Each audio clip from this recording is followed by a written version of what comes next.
Hey, it's night time, so I'm being quiet. Yeah, I really liked the first show. I thought it was plenty piney. This is good news. It said it needs more people though. So this one has some more people. I suppose I better make this a proper introduction actually. So, there's Film Chat, which has a kind of like a dweeby name. I'm probably going to change it. Chekhov's water pistol. So shit. Yeah, and then there's another record chat with me and Grant. There'll be more people in the record chat soon. Ray said more people, so getting a third person on the record chat. So it's just two things. Ray really liked the scary story. He thought it was really scary. Not sure how many more of those will be on there. That's a bit of an experiment. We'll see. Maybe I'll feel like doing some more. But I think this has got enough of my voice in it as it stands, so potentially not. We'll see. Enjoy.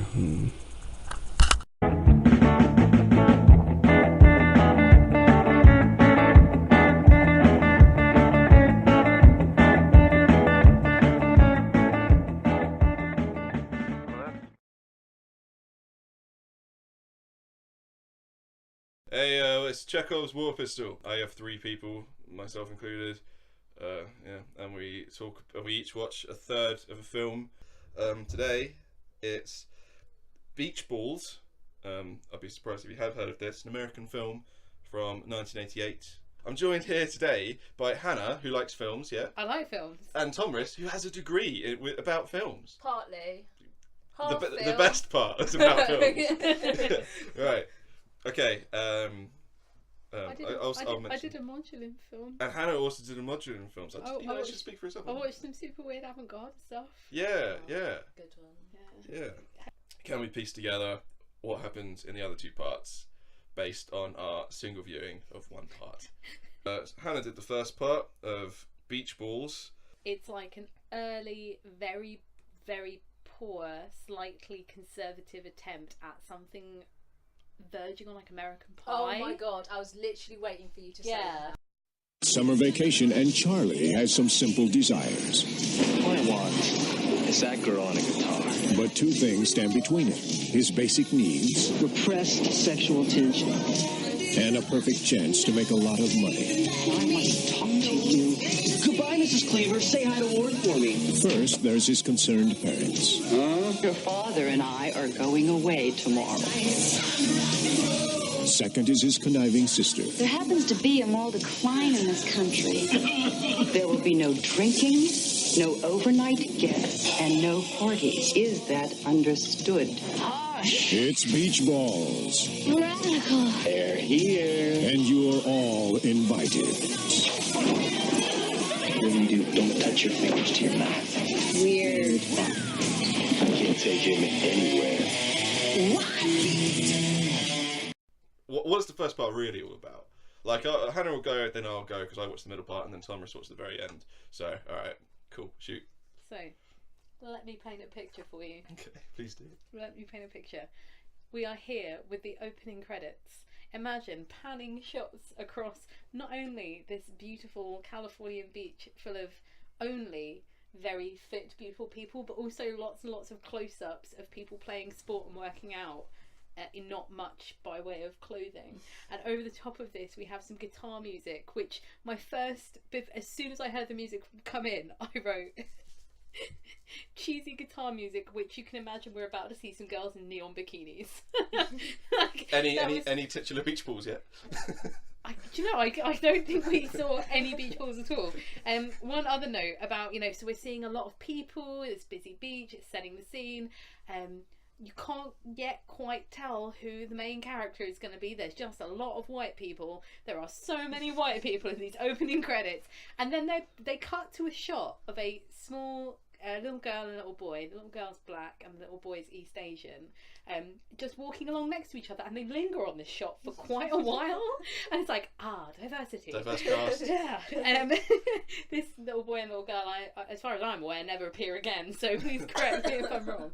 There's a shot lingering on this guy who we're beginning to wonder is maybe the right kind of the main character. You can see him staring longingly through a window at a guitar in a guitar shop, and up comes his friend, hilariously covered in seaweed. And his first line, so we later learn our hero is called Charlie, and this guy, his friend, we later learn is called Scully.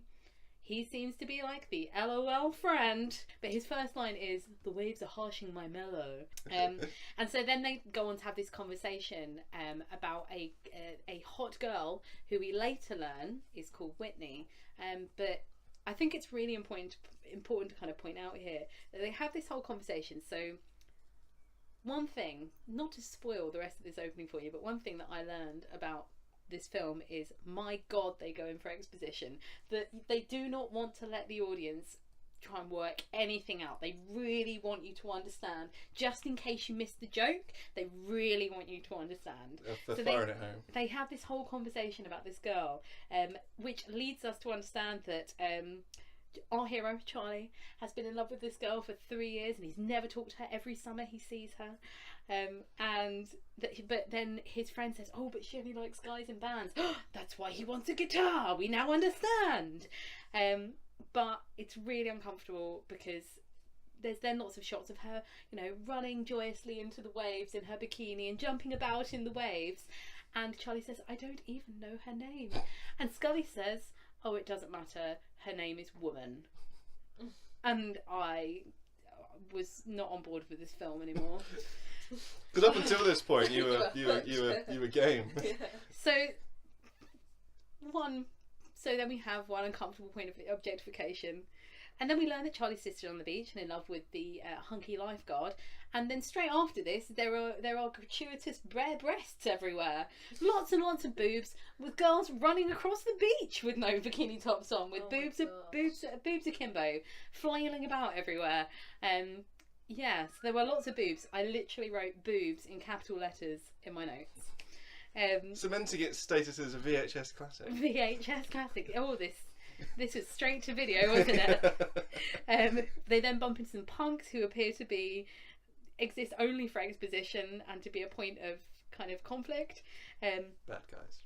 And then it cuts to kind of Scully and Charlie in the guitar shop, and there's this weird like synthy music playing while Scully kind of prances about the guitar shop, and Charlie, in inverted commas, plays a guitar. So this weird synthy music is going on. Then as soon as the weird synthy music cuts out, Scully then says to Charlie, "Oh man, you're getting so good." we have heard none of this guitar playing whatsoever. We just saw him kind of strumming. So that was super, super weird. He can conjure 3 instruments at once with his guitar playing. That's a good like drums, digital drums. Oh, and a serious synthy keyboard. I mean, that's a special guitar. He was doing it with his toes, mate. You didn't see that shot.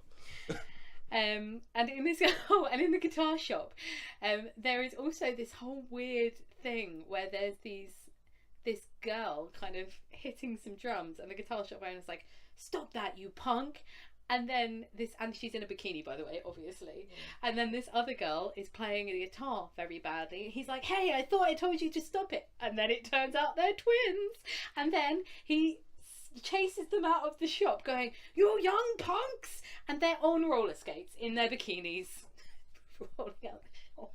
It just made me want to die. Oh, they dress the same, these twins. Same bikini. It's just awful. And they sort of style out of there on their blades. Too cool for school, I'd say. And then we cut to Charlie. Charlie's come home now. Scully accompanied him home. So we learned that his parents don't like Scully because they think he is on drugs. Which is not an impression we've yet got from this pseudo seaweed covered hippie who doesn't like his mellow harshed. But it would appear that his mum is like a crazy religious snob person, and we later see her listening to his record, his rock music records. If we think of that in kind of 80s hair rock terms backwards and looking for satanistic messages, which is quite interesting because obviously the Satanic Panic was a thing going on in the 80s, so it was quite timely in that sense. And there's this whole thing going on because we find out that Charlie got in trouble with the law, but he's a good boy really, but he has a probation officer, and we learn that he once got drunk and just on this one time that he got drunk, he also drove a car, and it turns out the car was stolen. Everything went wrong for this guy. Damn. Poor kid. Poor Charles. For some reason I've written rock and roll is the hero here. Against the man, specifically religion. Especially generic synth guitar drum music that sits in the background. It's my favourite. I got albums and albums with all that stuff, you know. And then we cut to the next. So this interaction happens. Then we cut to the next day, and they're back on the beach. And in this scene, completely lacking any tension, Charlie finally introduces himself to this girl that he's been in love with for 3 years, and he says, "Oh, Scully, can you help me?" And so Scully goes over and he says, "Oh, Scully, don't embarrass me." And so, because Scully is the wacky friend, he gets over and he says, because he is again covered in seaweed, says, "Hey girls, seaweed's really good for you. You should try some seaweed," and starts eating the seaweed. And Charlie goes, "Oh, I thought I told you not to embarrass me." And I'm like, what's happening? I don't. If I was those girls, and these girls are just sitting there smiling at these boys, I would be gathering my towel and leaving. No, these guys are very charming and wacky, honey. You just can't see it. Oh man, I'm so uncultured. Yeah. Again, she's described as a stellar babe. Which makes me wildly uncomfortable. And then there's this really strange scene where the punks have a pit bull, which we're first introduced to in a big dog cage, just like the one you imagine that by cage. I mean, imagine the sort of pet box you would take an animal to the vets in. So a big plastic thing with a thing on the front. I'm like, ooh, threatening. We take care of our pets. Yeah, we're punks, but we love our dog, man. Yeah. But then the dog somehow, despite having this very steady cage to live in, is loose on the beach, and the hunky lifeguard guy, who we learn in the introduction scene, is Whitney, the hot girl who Charlie is in love with, Whitney's older brother, and he's also a young Republican. We also learn there is so much exposition in this film. They're trying really hard for character development, but they just need to tell you it all. And so, hunky hot guy Republican Whitney's brother, who is called Doug, shouts out, "Pitbull!" because the pitbull is in the beach. And then I think what we have is meant to be kind of a Jaws joke, because everybody's running off the beach and into the water.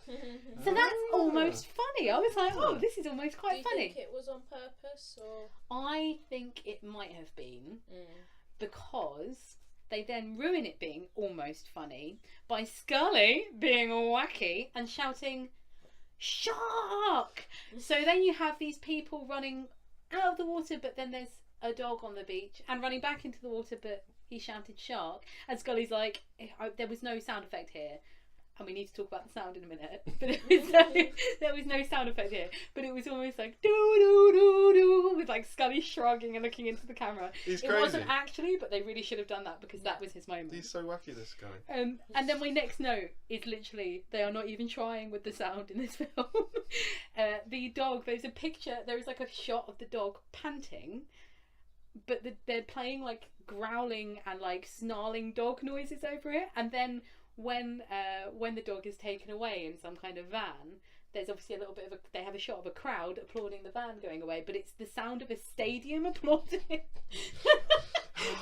Yeah, literally like, screaming and whooping, and they didn't even sort of try. They want you to know people are very pleased this dog is going. Very, very pleased. We then cut back to Charlie's house, and we learn that Charlie's dad is a complete fucking pervert, because his mum is listening for satanic messages on the records. In the meantime, Charlie's dad, so we learn this is a beachfront house that he lives in.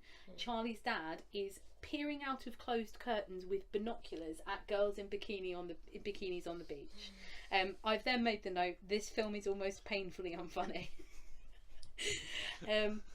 And then we cut to a very strange and pointless scene of the lifeguards in the lifeguards hut flexing and looking at their muscles and kind of, I think perhaps maybe trying to reinforce that he's a bit aggressive and a bit Republican and her older brother, because they're kind of talking about his sister hanging out with these geeks, man.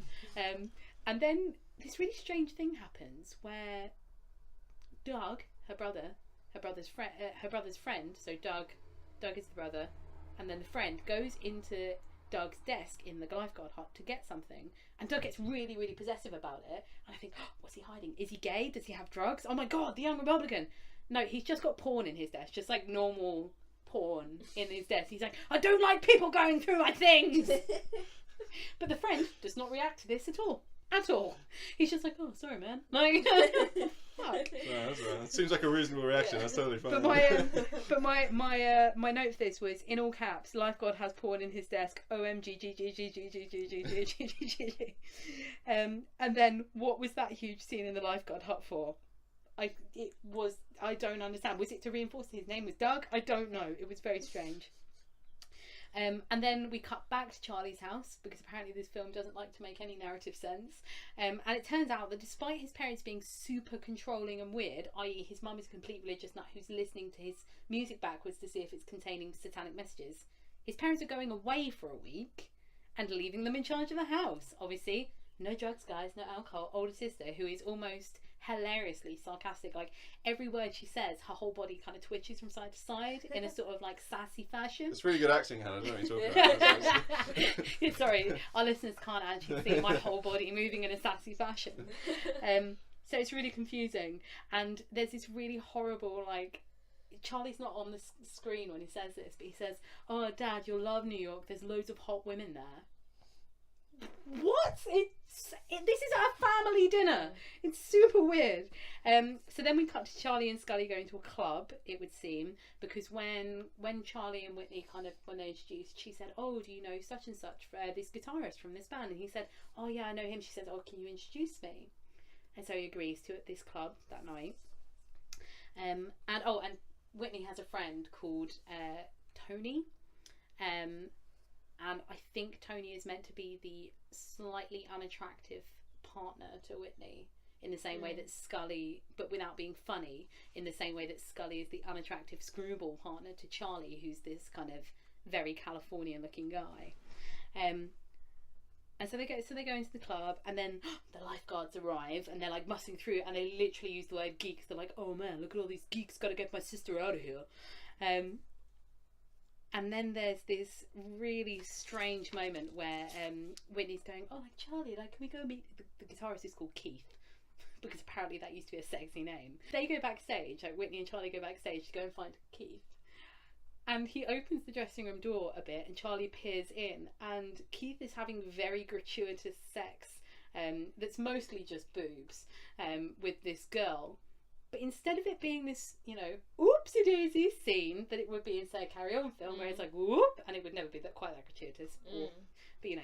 No, I don't think anyone ever had full sex in Carry On films. No, but like, and not like complete boob. But they like, he like opens the door, and it lingers, and then it cuts back to his face, and then it lingers on the sex again.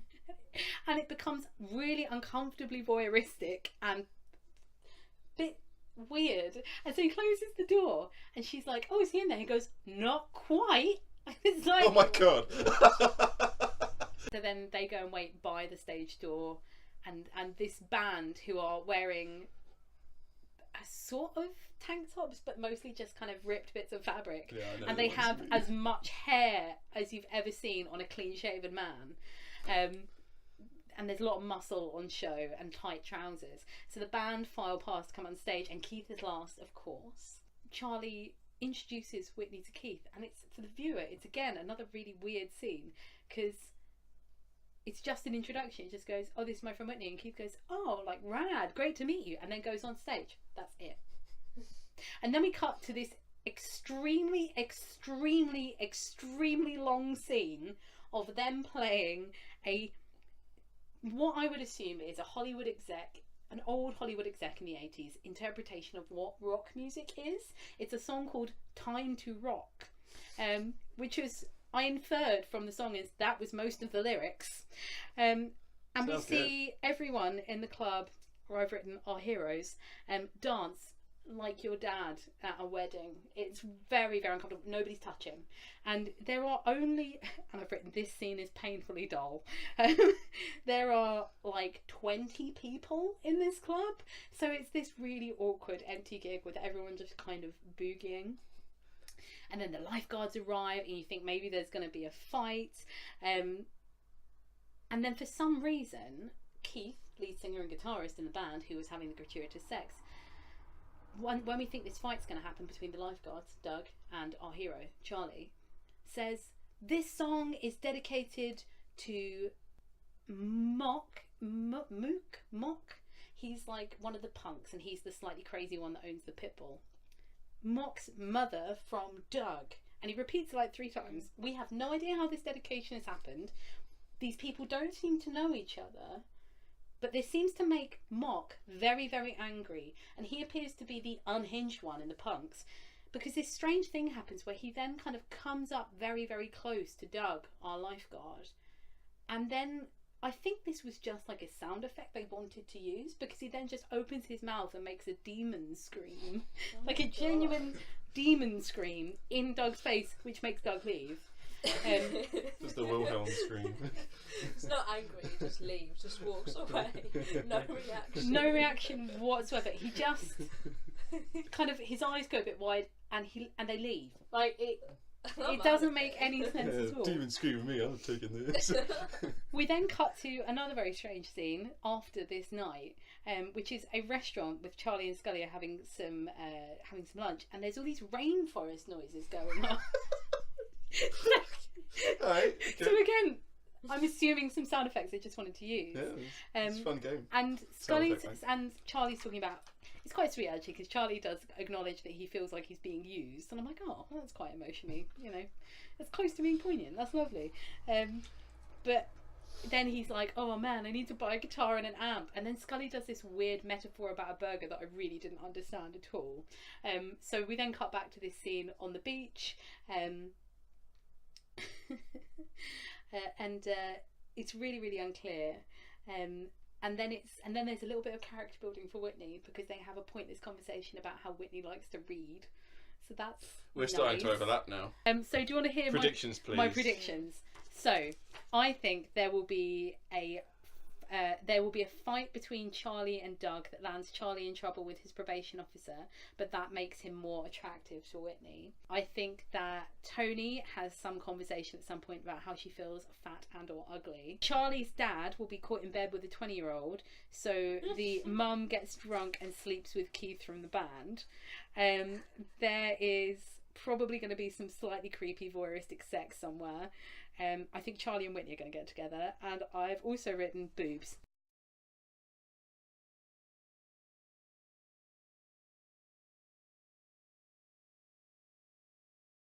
Our second one, I don't know if you've listened to this one yet, which is Everybody Works by Jay Som.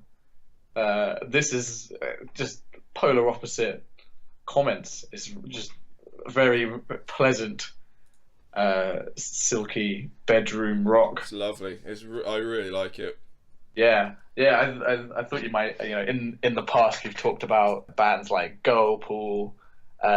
You put me onto Porches, Mitski, bands like that, kind of one man, one woman operations, who are just making really twinkly guitar music in their bedrooms, or in their kind of stripped out rigs. This is just one of my favorites of that kind of genre that I've heard in ages. I hadn't heard any Jay song before. I think she's that's kind of her performance name. Yeah, Melina Duterte. Duterte. Yeah. Sorry for butchering that. Yeah. So I just discovered her just through other artists that she's toured with. Like, I'm a massive fan of Mitski and a band called Japanese House. I think it's Japanese House. Sure. And they kind of just travel around as a as a little crew, and for some reason Jason just fell off the radar for me for a little while. So when I saw that her album had come out, I was just really pleasantly surprised from beginning to end. Really, it's got this really nice. It's got kind of post-rock sensibility in its tones, in its guitar. It's really gentle. Yeah.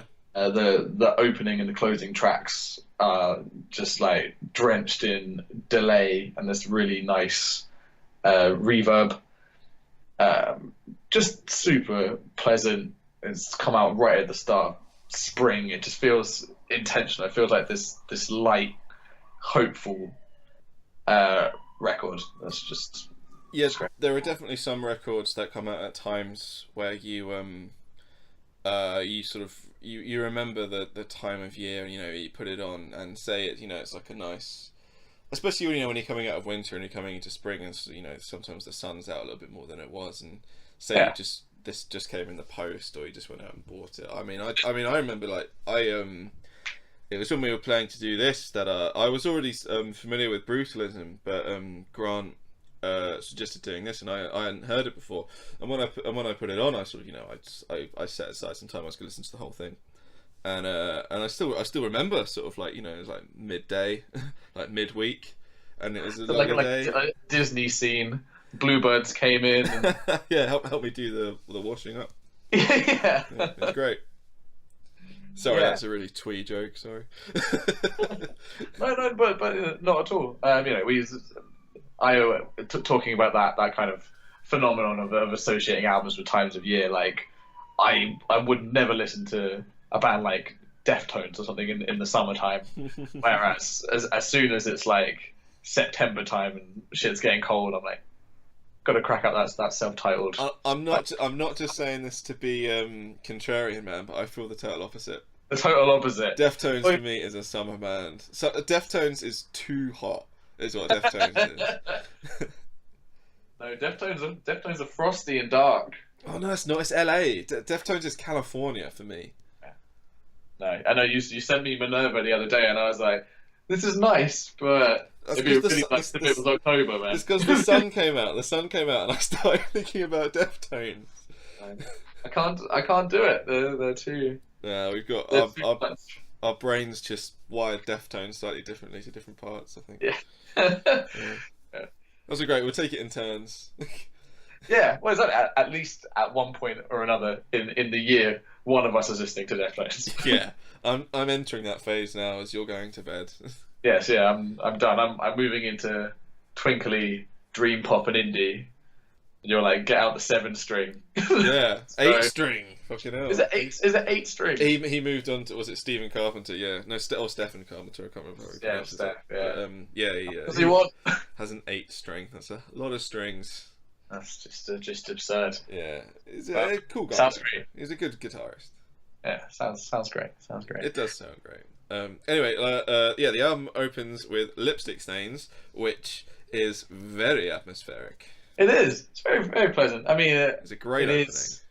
Yeah, it's kind of leaning on your Boss DD7 and then just playing I don't know a G or whatever it is, but it's really nice. It's a great opener. It's opening the curtains in the bedroom. She, Jason recorded all of this herself. It's like a utterly solo record. Did all the instruments on it, so it's very much like a self-contained. All her vision is. It probably isn't a concept album, but if you listen to this thing from end to end, it's very much in a time and place. Like, you can come up with your own concepts if you like. Yeah, but it feels like it was, kind of conceived and recorded in that afternoon while she was in that place. Like if you sit down to do anything, if you sit down to write or do anything artistic or play guitar, and you just have a good session and you have good ideas and all of that stuff. Yeah, when you're in that headspace, you're in that zone, and this album feels like that headspace. No, that's a good way of putting it, actually, man. Yeah. I guess I'd say my My favourite is probably Bedhead. Oh, really? Yeah. Interesting. My least favorite. What? All right. Okay. All right. Yeah. That is interesting, actually, considering what we were just talking about Deftones. Yeah. let's not go into favorite Deftones tracks. No, we won't. I mean, I'm sure we'd probably find more safe zones, but that's really interesting. Actually, that's your least favorite. Yeah, well, I guess going back to the tone of the album and how it makes me feel. Bedhead is too much of a downer. It's too it's jarring in between those two tracks. I'm not crazy about Baby either. Baby's too far the other way. Oh man, so now when you get to like, you know, just over halfway through, we're getting into the lull of the album for you then, I guess. So a little bit. I mean, Baby is sugary. That's the most kind of dream pop it gets, and then Bedhead is the most alternative, something in the way style. Oh, ouch! Nirvana, something in the way. I love that track, but it's gonna make you feel something. Yeah, it's quite indulgent. I think. Oh yeah, good point. Whereas the rest of it is this Portland hip. She's from Portland, like this Portland hipster. I can tell. Yeah. I know, I like that shit. I say that with affection. I say that with tremendous affection. Yeah, it's just done right. Talking about that time and space. So that time and space is Portland. Yeah. But this just goes a little bit into it. Bedhead feels like trying a little too much, where the rest of the album feels so easy and spontaneous.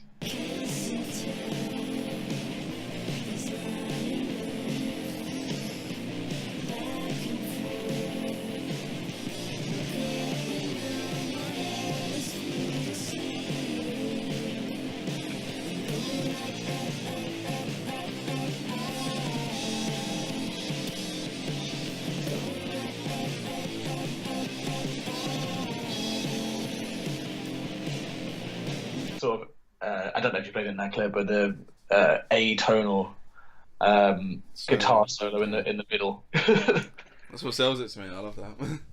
Yeah. Oh, I love that.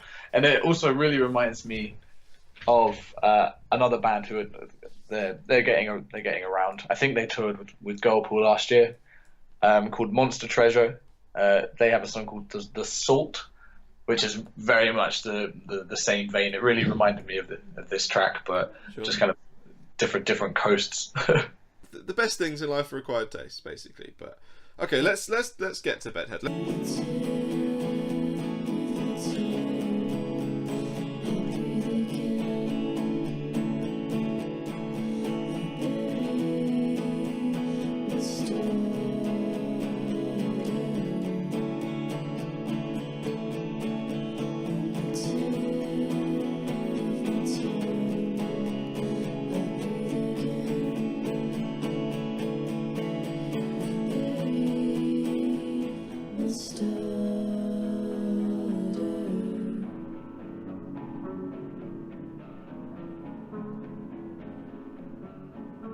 It does stand in contrast with some other songs on the album, but it almost seems to me like the sort of the feverish kind of shivers that come after a happy time, if you know what I mean. Like, you've had such a good time that like you have this cold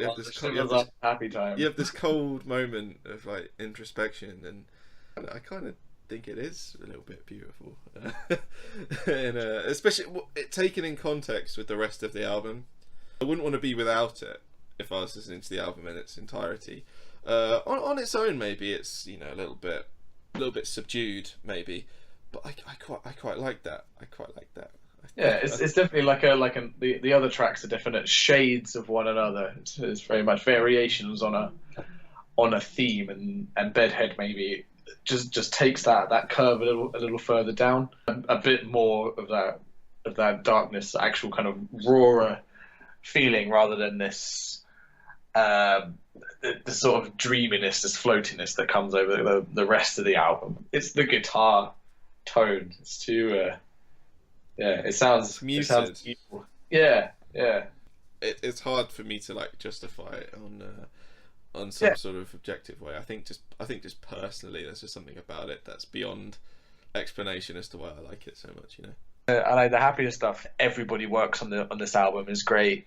The bus song, which looks like the song that everyone is kind of listening to off of this record, which is just super saccharine. It sounds like it could be on like the Buffy soundtrack. It's very yeah. It's got a really nice summery vibe to it. Different strokes for different folks. Yeah, absolutely. Like the darker stuff. Yeah, it's quite a short album as well, actually, looking at it. Yeah, but I really like how it rounds out. I mean, I picked 1 Billion Dogs as the sample track, but really track 10, For Light, is very much like my album highlight. There's lots of I'm really into post rock, so I love that dreamy stuff. I love the delay guitars. I really like the repetition and the slow build of this song. I imagine a lot of people, because it's breaking into the 7.5 minute mark. Like, yeah, it's a burner. It's a slow burner. It's a little bit languid. There's not a lot of change in it, but for me, like, it's like the most visual, kind of evocative song. It builds on repetition, which is very post rock. Yeah, so I really dig that, and I think it packages up the album perfectly with Opener, Lipstick Stains. Yeah, it's just it bookends it together, and as soon as For Light has finished, I just want to go back around and start again. It's like that afternoon where I imagine she recorded it. I just want to live in that Groundhog Day, you know. If someone just recommends you something, sometimes it may take a little bit of effort for you to go, okay, I'm going to sit down and listen to the whole thing. But I didn't find this Everybody Works. I didn't find that a struggle whatsoever. I was more than happy to listen through it a couple of times. It was just lovely. It was just really nice. On some tracks, there was just a part of me that I was reminded of Weezer, of Blue Album Weezer, and I can't pick out what it is, but I was just listening through it and I thought, Rich might like this because there's these Weezer tones, but there's no logical reason for it. I don't know. I guess it's just summary. There are certainly reflections of it coming through at times, which just a little sort of sunburn here that reminds you of it. Sort of just a little memory. I don't know. Maybe it's me, my personality, just this. They're both coming from sort of aspirational places of Americanness. Yeah, like I like those images of the sun and kind of the iconography of LA and Portland. It's sort of the reality is probably way worse than I imagine. I like how it's portrayed in the music. Yeah, no, I completely. I like knowing that background about where the music's come from. It kind of informs how I listen to it a little bit more. Go on. Yeah. Oh yeah, all right, cool. Just making sure you hadn't gone. We'll cut that bit out. Oh no, man, that's staying straight in there. That's right there.